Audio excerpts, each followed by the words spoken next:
Hello everybody, hope you're having a wonderful day, and I'd like to apologize for starters. We had that perfect Southern California weather that all other states wish they could have up in my area for maybe, I don't know, 2 weeks. But now, every single day for the next 6 months is going to be 100 and over. So yeah, it's awesome. Love living where I live. But I've had this damn thing.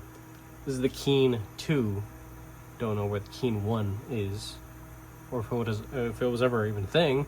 But this is the Keen 2 by Bestech. I've owned this knife now for about 6 weeks, month and a half or so.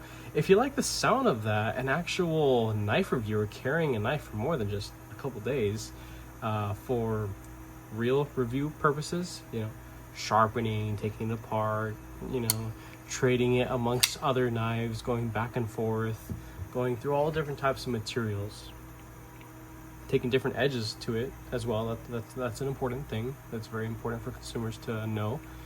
I've learned a lot with this thing so far, and while this is not a official review, that's coming up next, but I need to take this thing apart, and I want to show you guys. I want to highlight some of the things about this that I really do enjoy, and a couple things I don't really like. This video is also going to serve as a video I'm going to link to the main review video as I reference this video. So I don't know how this is, but I'm talking about something I will do in the future, but it will be posted on separate days, yada yada, whatever, it doesn't matter, YouTube bullshit.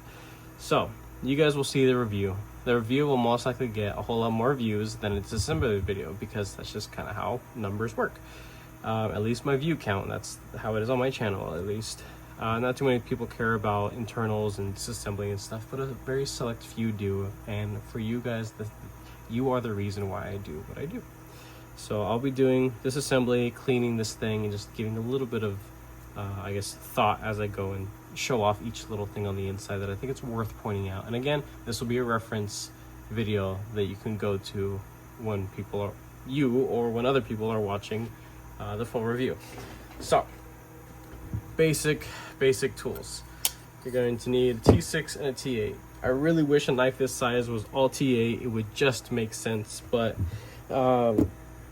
Bestech is just one of those companies that they don't always do everything super consistently. They have different shops working under their name, and this model is also about 2 years old now, so maybe a couple years ago they just didn't really push so hard to get all TA construction. I would hope that they do something again with this designer, because this is a pretty sweet freaking knife, and if you like the look of this thing, you should probably speak up in the comments, or at least let Bestech know on Instagram if you guys don't follow them. Like, hey, do something cool with the Keen. Make a budget model, make a medium, do a different lock, because a lot of people are over the frame lock. I love the frame lock. I think it's executed incredibly well here, but a lot of people are kind of over it. And I think with the multitude of cool, fidgety, and still robust locking mechanisms that we have available nowadays, I really think that this model should be revised. So that's just kind of my mindset right now, talking about this thing. Basic tools, some pivot lubricant. You're gonna need something to clean and disinfect. I got some Clorox wipes here. Some basic tools again, T6, T8. So this thing is very easy to disassemble. You will need the T6 for the body. You only need to take off these 2 body screws here, and then the 1 pivot on the T8. I'm very thankful that they do at least capture the pivot. And while I don't care for T6s, they are executed very well here. The tooling, the depth on the T6s are nice and crispy. I do definitely like it. Plenty of depth for the actual tool to grab on and easily start to, do what it's supposed to do. So there's that for the pivot. Yep, that's it. Just 3 little screws. Boom, done. That's it. Here we go. This is something I wanted to point out immediately, because I probably forget about it, but this is the stop pin, and this is actually a barrel, a threaded barrel that they used instead of a solid stop pin. I think that's a little weird. Not that it's a big deal. I mean, it serves its purpose, and I can't really come up with any issue. But typically speaking, we'll see a solid stop pin. That means that there are no threads and there are no hole, like you see here. These, I'm assuming, are the exact same size and width as the barrels that are used to hold in this little tie backspacer piece. It is nice that they at least included this little machined, very well machined piece of tie. It is flush with the carbon fiber scales, which, you know, I can definitely appreciate that little detail. Previously I had the Chris Reeve, what is it?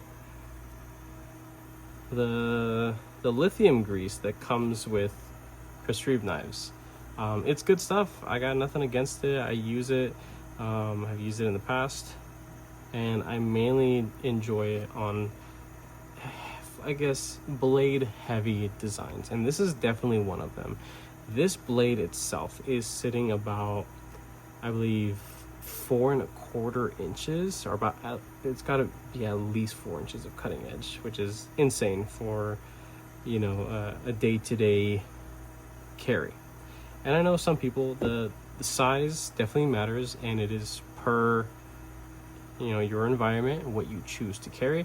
There are some people that love to carry things that are just crazy and absurd because it puts a smile on their face, and it, you know, scares other people, and it's kind of funny.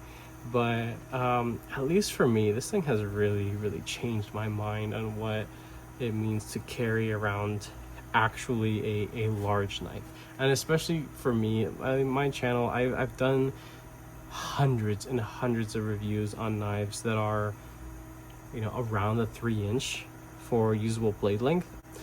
But now that I don't have that, I guess, restraint, I can kind of buy whatever and carry whatever within reason, of course.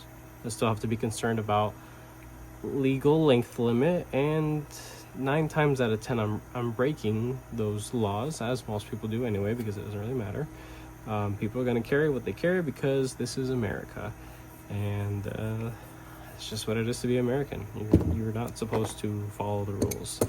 So yeah, I'm sure a lot of people can agree with me when I say that, and it is just supposed to be comical, but it's true. Some of the most influential people in our nation's history we're definitely rule breakers, that's for sure, and definitely stuck out in society. But besides all that nonsense, we're clean, we're done. That's as easy as it is to clean this damn thing. So I guess some things I wanted to highlight, besides the awkwardness with the stop pin, is I appreciate that they have a D-shaped pivot. Now, I really would appreciate, and it would absolutely be a premium touch, that they just D-shaped the end of the pivot versus the rest of it. And I think it's rather interesting because at the same time, and well before this knife was ever in production, not concept, what was I thinking concept? Bestech was making knives for Vero Engineering, and now I think Vero has moved their production to Riyadh. But during this time, Vero was having all of their stuff made by Bestech, and they were doing fully rounded barrels, pivot barrels with a D end, and that allows for complete solidity, zero movement or possibility of movement within the pivot, and it just lent itself, that design itself lent itself to a much smoother break-in, that's for sure. And I know a lot of people that take apart knives and care about the ins and outs of stuff like that. You can absolutely tell when a knife has a fully rounded pivot barrel, because over time, regardless of who the manufacturer is, if they do something of this sorts, you will inevitably get the slightest bit of what would be called, I guess, pivot lash. Not detent lash, but pivot lash. And that's basically where, when the knife is assembled and you have the blade out and you kind of, you know, tug on it a little bit, you feel like there is space between the actual machined hole in the blade tang and the barrel itself. And now looking at it, it's snug. It's pretty tight. I could actually feel as it goes around. But something else that I'm feeling is I can actually feel when it opens up and there's that little gap for the D shape. I can actually feel that. So, and it's not that, this is sharp. It's none of that. It's just because there is an obvious inconsistency with the shape. So that's why it really is a premium feature when you see it on other knives, or when other channels are showing off the internals of a knife. Really pay attention to how the barrel is constructed, because that means that they really are thinking about the finest details. If you see a knife that has, a fully rounded for 100% contact, but then a captured end or some way to capture it, kind of like how Civivi and Weed does the little notch in the back of the face of the pivot, that's something that's pretty cool too. But again, the thing that really gets me going is when I see a fully rounded barrel with a D-shaped end, so that it meets up with the opposing liner, to be a pretty seamless, transition. That's a little detail that I absolutely pay attention to. Wanted to show off the attention to the pocketing here for weight relieving. Relatively deep. The pockets are big. They could have honestly been a little bit more. I don't understand why they do two separate ones. This is plenty of rigid material left over for these to have been able to meet up, and they even could have gone up a little bit further if they really wanted to, bringing the weight down even more on this. Now, having a full carbon fiber side, I don't expect them to do a significant amount of weight relieving, but one thing that's interesting is that they clearly show off that they can do internal weight relieving, because look at the fitment on that. This is a steel piece, hardened steel piece. They acts as the other liner so that you don't have an entire side adding so much extra unnecessary weight. But I think it would have been pretty sick if they had just done a couple little pockets or some sort of internal design on this carbon fiber. I mean, they show their skills here, right? These little just decorative little, I don't even know what to call them, but just machining marks. Let's get this thing back together.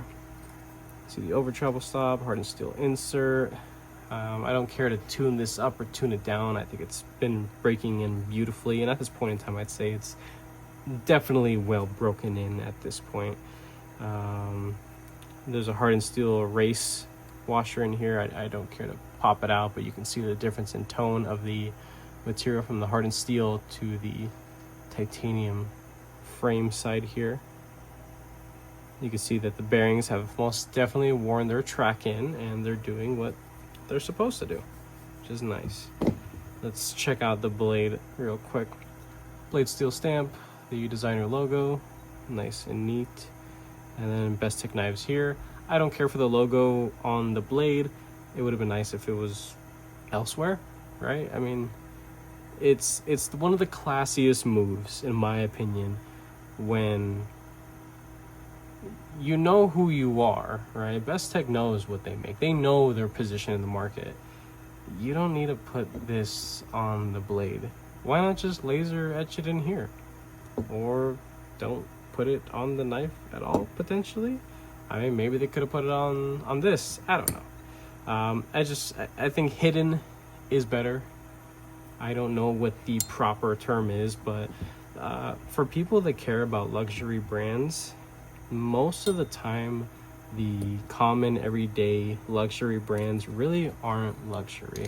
They're practically all made from the same place and just at different price points for different markets. And I mean, this is something that I've learned over time myself through being a consumer and trying to be a wise consumer. But take my wife, for example. She works in eyeglasses, right? She's worked for plenty of private offices and also the more corporate-ish offices, I guess. And she's told me straight up that 99% of all glasses brands, sunglasses, like high-end luxury sunglasses, they're made basically by 2 to 3 different companies, and they're all the same materials. There's nothing special about any single one of them, and the profit margins are wild. Like, people would riot if they knew how much they're being cheated out on luxury things. But there are a lot of luxury brands that are subtle luxury. They know who they are. Their product speaks for itself. And if you're in the know, you know. It's not super well known. It is truly what luxury is. And if I were to ever do anything or be a part of anything significant to influence a company, these are things that I would definitely share with them, at least from a marketing perspective. Now, I don't have a background in marketing, but I do have enough brain cells to understand how money works and how, upcharge and manufacturing things and making sure everybody gets a piece of, I guess, the cake, but still being fair to the consumer. There are honestly a lot of high-end luxury brands that, while they do seem to be astronomically more expensive than their competitors, the fine details are what really sets them apart. And that's something that I care to look into. Now, I'm not an individual who has, a orchard of money printing trees in my backyard, but because I earn so little, I want to be a smart consumer. I'm legitimately no one special. I have no major investments or anything, but what's interested me so much, and especially about this hobby, is that I don't really care to pay for name, and I don't really care to pay for brand. What I want to pay for is quality, because at the end of the day, I want to make sure that my money goes as far as it possibly can go, because that's what makes sense, to me at least. I don't care for status. Like, I don't carry Benchmade knives specifically because a good portion of what you pay for is just the name. I don't carry a lot of things for that reason, because I don't want to just be like, oh, that guy, he's carrying this just because of the name. There are a couple things that I do have in my collection, actually plenty of things that I have in my collection that are, a lot of people would consider to be mainstream stuff, but it's good. It's good stuff. But that's the main reason why I personally don't carry Benchmade stuff, is because I know that a good portion of what I'm spending is just the name, and it's not the actual quality. I've handled plenty of Benchmade knives to say that very confidently, that they have been left in the absolute dust by damn near anybody and everybody in the US market, and people that actually compete with the products that they put out. I can't speak on the level of customer service because I'm comfortable in taking apart my own knives. I will probably never send in a knife to get service, because I rather figure it out myself. Whether if I have the time to, or the skills or knowledge, that's just something I'd rather do. Jeez. Yeah, that thing is it's freaking dangerous. The KPL heavy in there, perfectly centered. 0 side to side, 0 up and down. No pivot lash, not yet at least. But as you can see, very, very, very smooth. Again, there is a whole lot of weight to this blade. Damn, something I wish I showed off that I will be mentioning in the full review of this.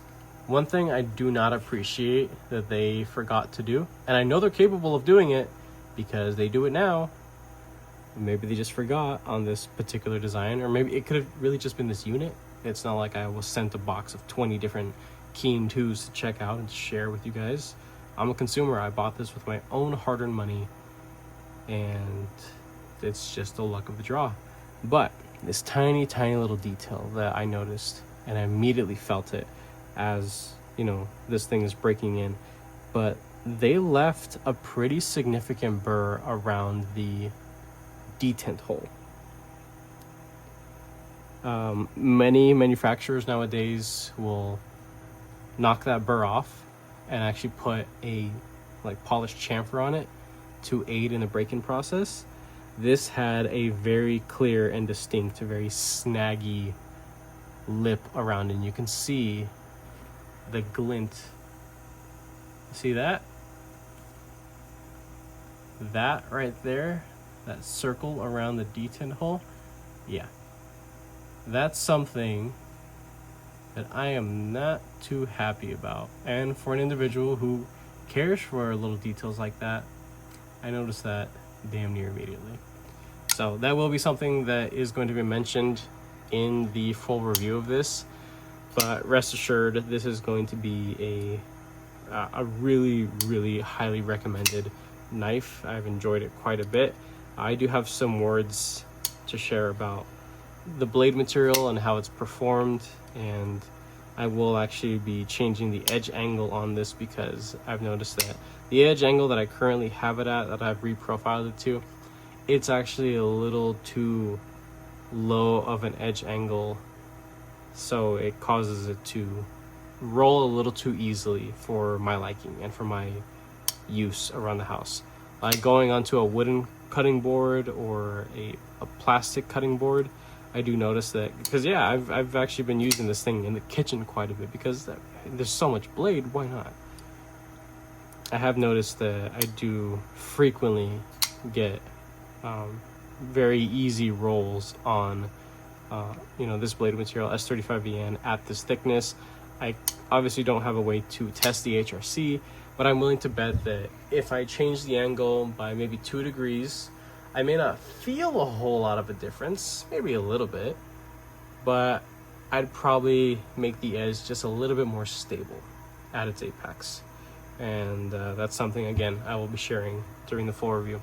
But hopefully this disassembly and little rambling was interesting to somebody out there, and if it was helpful to make any future purchases, I will be linking this down, or I guess anything that I have an affiliate link with, whether it's some of the materials that I used here or the knife itself. That's definitely a possibility as well.